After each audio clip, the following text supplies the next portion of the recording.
Olá pessoal, tudo bem? Dando então, continuidade, à nossa reforma religiosa, nós vamos ver então agora quais foram as religiões, que surgiram, através dessa reforma, que nós estamos chamando de reforma protestante, Então, a reforma de alguém que estava protestando, e esse protesto eram contra as práticas da Igreja Católica, certo? Então, as pessoas, que estavam protestando, ninguém duvidava da existência de Deus, da existência de Jesus, O que se questionava, era como que a Igreja, estava conduzindo esses ensinamentos, tudo bem? Lembrando também mais uma vez, que quando nós falamos, em religião em história, nós estamos usando a religião, como fonte de estudo, Cada um tem a sua, cada um acredita, em uma coisa que a gente não está levando para esse lado, certo? Então a gente está usando a religião como instrumento de estudo, tá?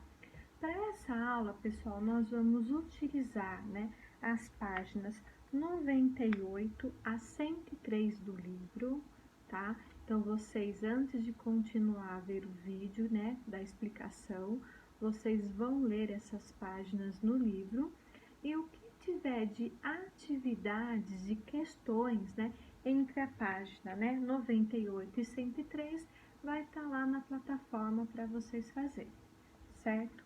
Bom, o primeiro personagem, que nós vamos falar aí é o Martinho Lutero, certo? Ele era alemão, e ele era membro, da igreja, Ele foi monge.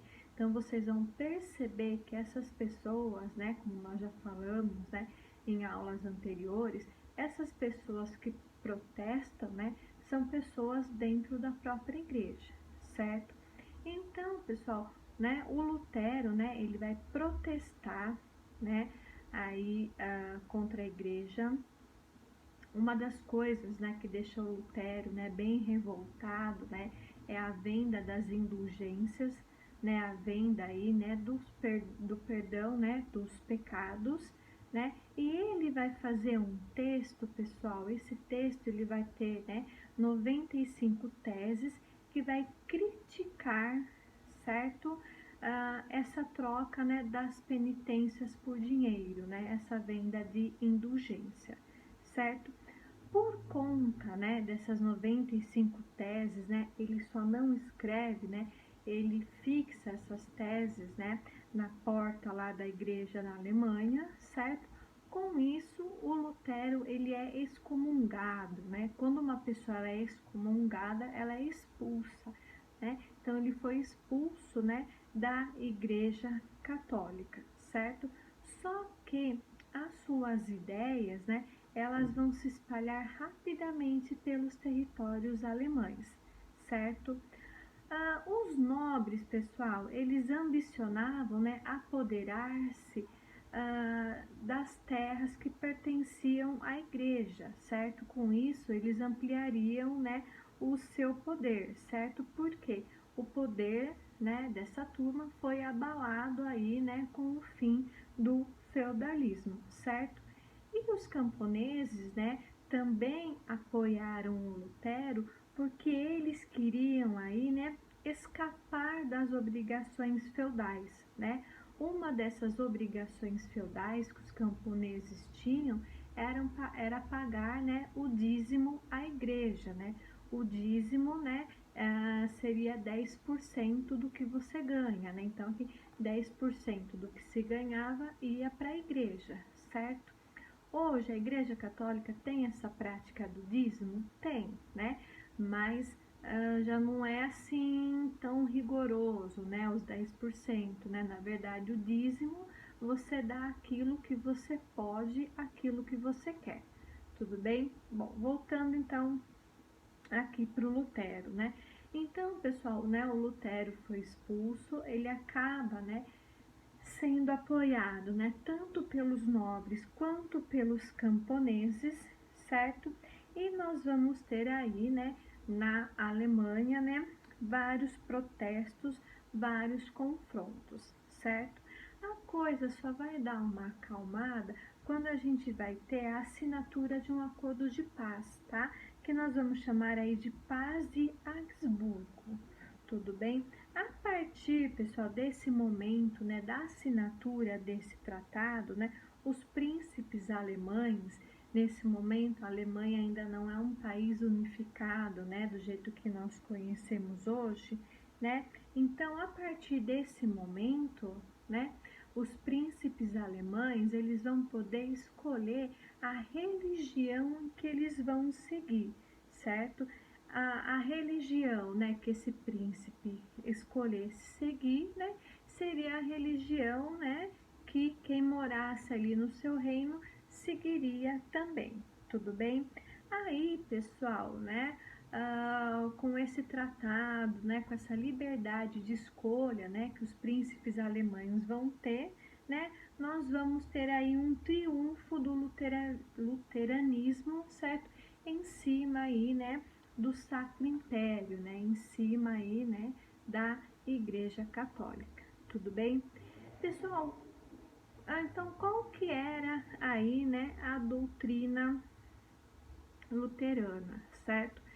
Essa doutrina, ela vai assumir algumas concepções de Santo Agostinho, certo? Como a predestinação, né, e a justificação pela fé, tudo bem?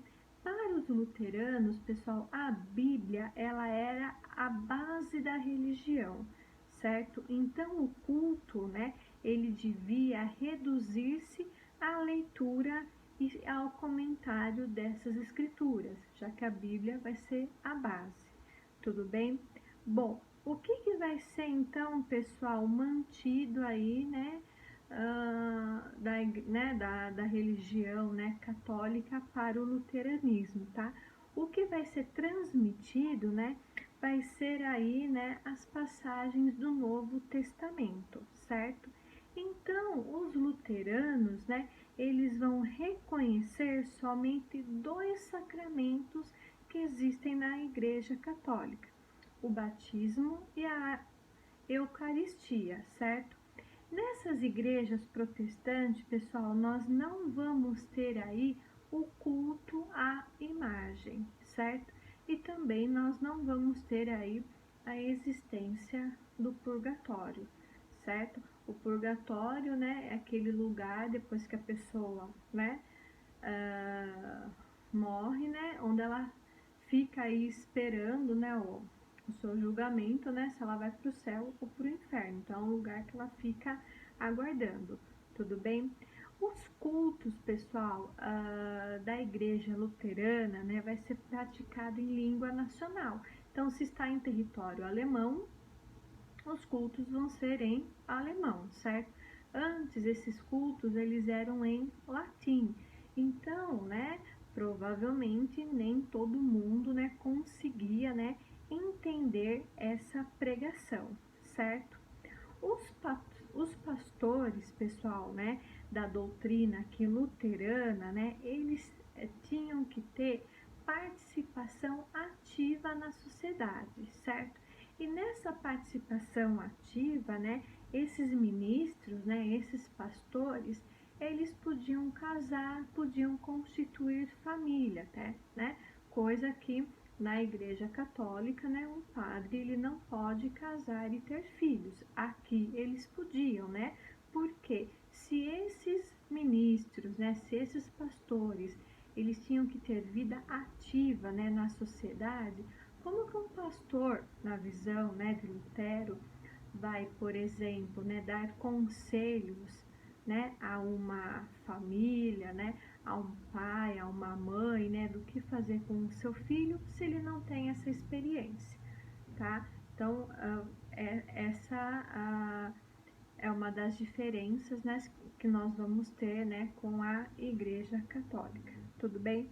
Bom, esse movimento, pessoal, ele, né, reformista nos territórios alemães, né, ele vai aí se desdobrar em outros conflitos, certo?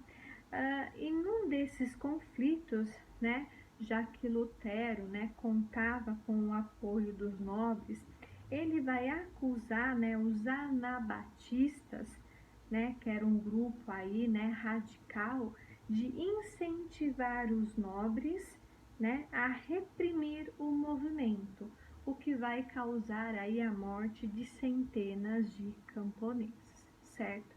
Pessoal, na página 99, né, do livro, vocês vão ter aí uma pintura, certo?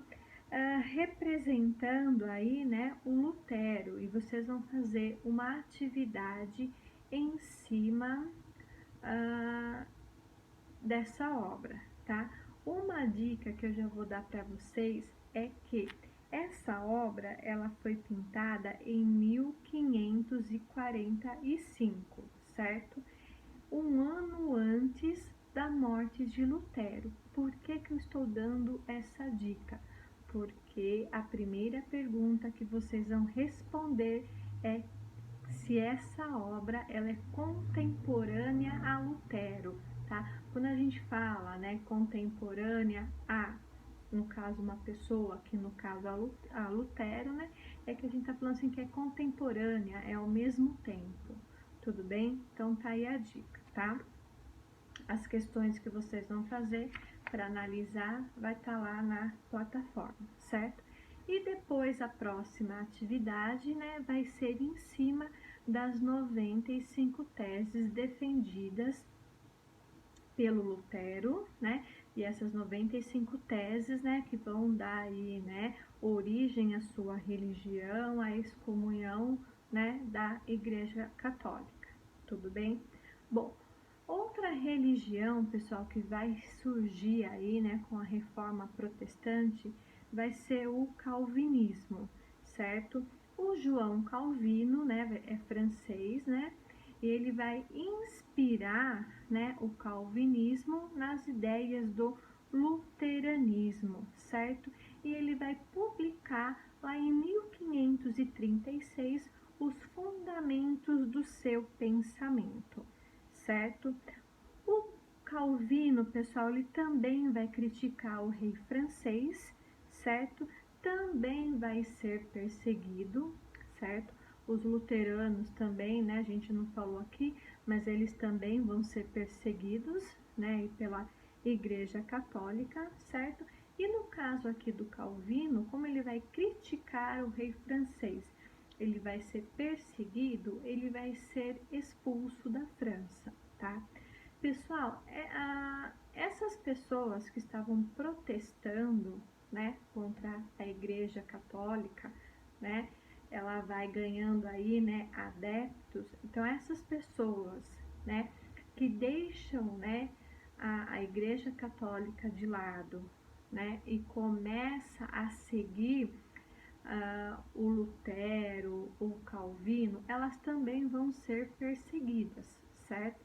Muitas dessas pessoas, né, dessas novas religiões que são perseguidas ou pelos reis ou pela Igreja Católica, né, lembrando aí, né, que a maioria das monarquias, né, europeias, né, eram monarquias, né, que seguiam aí o catolicismo, né, então essas pessoas vão ser perseguidas, né, e muitas dessas pessoas, né, vão para as colônias inglesas na América do Norte, tá?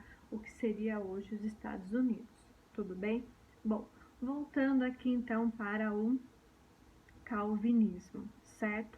Bom, as práticas religiosas calvinistas, pessoal, elas eram simples e rigorosas, certo? Elas vão então ser resumidas, né, em comentários da Bíblia, preces e cantos, tá?